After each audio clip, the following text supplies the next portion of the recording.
ఆకాశవాణి ప్రాంతీయ వార్తలు చదువుతున్నది కోన్రు భరత్ రత్నాకర్. ముఖ్యాంశాలు: విద్యుత్ శాఖ సహా పలు శాఖలపై సమీక్ష నిర్వహిస్తున్న ముఖ్యమంత్రి నారా చంద్రబాబు నాయుడు.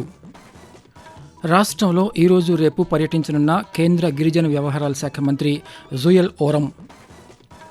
ఢిల్లీలో కేంద్ర హోంశాఖ మంత్రి అమిత్ షాతో సమావేశమైన రాష్ట్ర మంత్రులు వి అనిత, నారా లోకేష్. తిరుపతి కేంద్రంగా ఆధ్యాత్మిక అభివృద్ధికి ప్రభుత్వం చర్యలు తీసుకుంటోందన్న రెవెన్యూ శాఖ మంత్రి అనగాని సత్యప్రసాద్. అంటువ్యాధులు ప్రబలకుండా అధికారులు, ప్రజలు అప్రమత్తంగా ఉండాలన్న వ్యవసాయ శాఖ మంత్రి కింజరాపు అచ్చెన్నాయుడు. వార్తల వివరాలు: ముఖ్యమంత్రి నారా చంద్రబాబు నాయుడు ఈరోజు పలు శాఖలపై సమీక్ష నిర్వహిస్తున్నారు. అమరావతిలోని రాష్ట్ర సచివాలయంలో జరుగుతున్న ఈ సమావేశంలో విద్యుత్ శాఖపై సంబంధిత అధికారులతో విద్యుత్ సరఫరా, పునరుత్పాదక ఇంధన వనరులు, విద్యుత్ పంపిణీ పథకాలు, విద్యుత్ సమస్యలు, ప్రాజెక్టుల పురోగతిపై సమీక్ష నిర్వహించారు.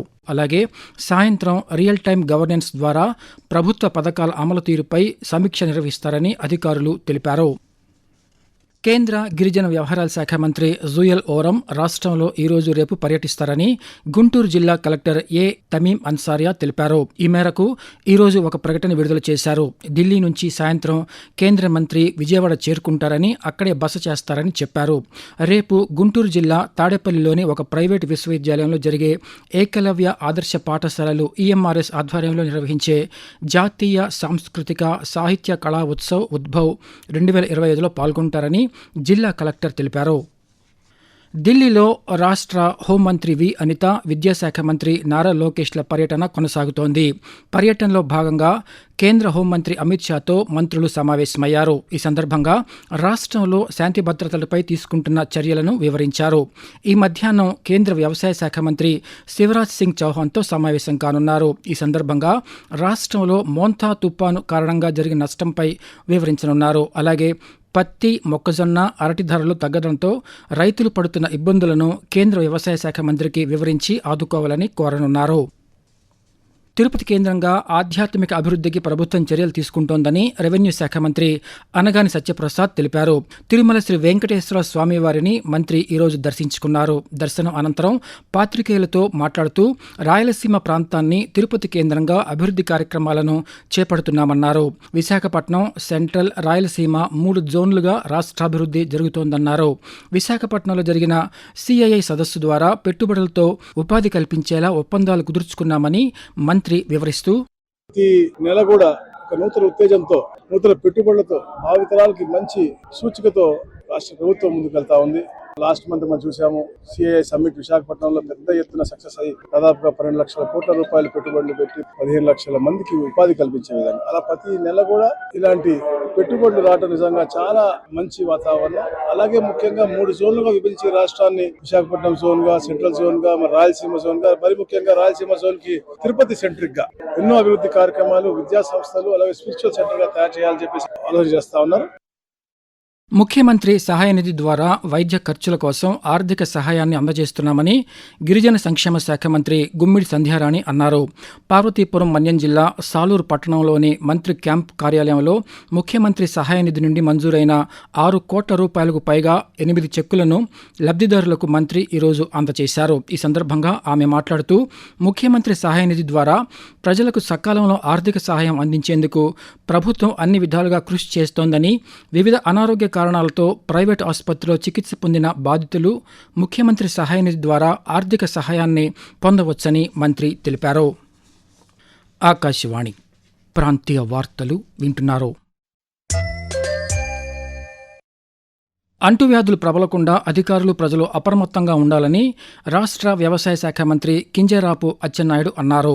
శ్రీకాకుళం జిల్లా సంతబొమ్మాళి మండలం తాళ్లవలసలో అతిసార కేసులు నమోదైన నేపథ్యంలో ఆ గ్రామాన్ని జిల్లా కలెక్టర్ స్వప్నిల్ దినకర్ పున్కర్తో కలిసి మంత్రి ఈరోజు సందర్శించారు. ఈ సందర్భంగా వ్యాధికి గల కారణాలను వైద్యాధికారులను అడిగి తెలుసుకున్నారు. అనంతరం మంత్రి మాట్లాడుతూ, అతిసార వ్యాధి నియంత్రణలోనే ఉందని చెప్పారు. ఆసుపత్రిలో చికిత్స పొందుతున్న 8 మంది ఆరోగ్యం నిలకడగానే ఉందని, గ్రామంలో పరిస్థితిని ఎప్పటికప్పుడు సమీక్షిస్తున్నామని మంత్రి తెలిపారు. ప్రతి ఇంటికి సురక్షిత తాగునీరు సరఫరా చేసేలా చర్యలు తీసుకుంటున్నామని మంత్రి వివరించారు. స్క్రబ్ టైఫస్ వ్యాధి ప్రాణాంతకం కాదని ప్రజలు భయాందోళన చెందవద్దని ప్రకాశం జిల్లా వైద్య ఆరోగ్య శాఖ అధికారి డాక్టర్ వెంకటేశ్వర్లు తెలిపారు. ఒంగోలులో ఆయన ఈరోజు మాట్లాడుతూ రాల్వల్ మైట్స్ అనే పురుగు ద్వారా ఈ వ్యాధి సంక్రమిస్తుందని, కేవలం జ్వరం, తలనొప్పి వంటి లక్షణాలతో ఉంటాయని తెలిపారు. పరిశుభ్రమైన పరిసరాల ద్వారా ఈ వ్యాధిని నియంత్రించవచ్చని ఆయన తెలియజేస్తూ, ఇది ఒక సాధారణమైనటువంటి వ్యాధి.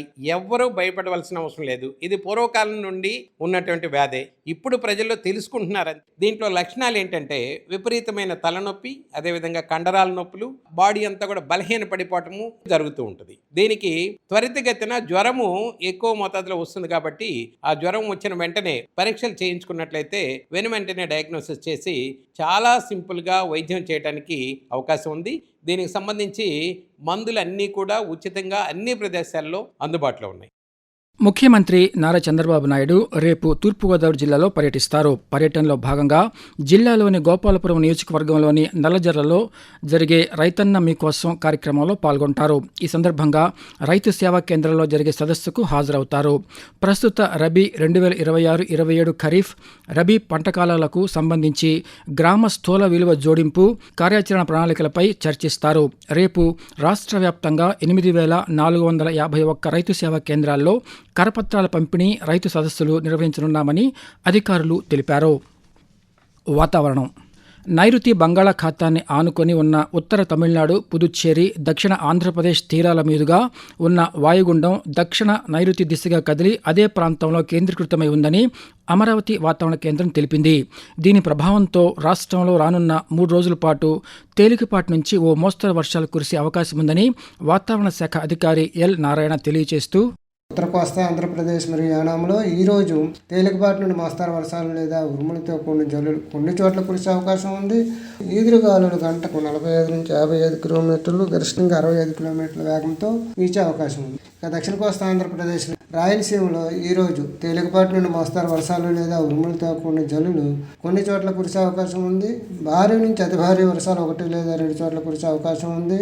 ఈదురుగాలులు గంటకు 45 నుంచి 55 కిలోమీటర్లు, గరిష్టంగా 65 కిలోమీటర్ల వేగంతో వీచే అవకాశం ఉంది. విజయవాడ నుంచి అహ్మదాబాద్, వారణాసి, పూణే, కొచ్చి, గోవాలకు విమాన సర్వీసులు ప్రారంభించాలని కేంద్ర పౌర విమానయాన శాఖ మంత్రి కె రామ్మోహన్ నాయుడుని రాష్ట్ర పార్లమెంట్ సభ్యులు కోరారు. నరసరావుపేట పార్లమెంట్ సభ్యులు లావు శ్రీకృష్ణదేవరాయలు, విజయవాడ పార్లమెంట్ సభ్యులు Kesineni Sivanath, Vizianagaram MP Kalisetti Appalanaidu, Amalapuram MP G M Harish Balayogi parliament భవన్లో కేంద్ర మంత్రిని కలిసి వినతి పత్రం సమర్పించారు. ఈ అంశాలపై సమీక్ష నిర్వహించి తగిన చర్యలు తీసుకుంటానని కేంద్ర మంత్రి హామీ ఇచ్చారని ఎంపీలు తెలిపారు. రైతుల సంక్షేమానికి ప్రాధాన్యతనిస్తూ రాష్ట్ర ప్రభుత్వం వ్యవసాయ పనిముట్లను రాయితీతో అందిస్తోందని విద్యుత్ శాఖ మంత్రి గొట్టిపాటి రవికుమార్ అన్నారు. బాపట్ల జిల్లా అద్దంకి మండలం మైలవరం గ్రామ పంచాయతీ పరిధిలో రైతులకు వ్యవసాయ యంత్రాలను మంత్రి నిన్న అందజేశారు. ప్రాంతీయ వార్తలు ముగించే ముందు ముఖ్యాంశాలు మరోసారి. విద్యుత్ శాఖ సహా పలు శాఖలపై సమీక్ష నిర్వహిస్తున్న ముఖ్యమంత్రి నారా చంద్రబాబు నాయుడు రాష్ట్రంలో ఈరోజు రేపు పర్యటించనున్న కేంద్ర గిరిజన వ్యవహారాల శాఖ మంత్రి జుయల్ ఓరం.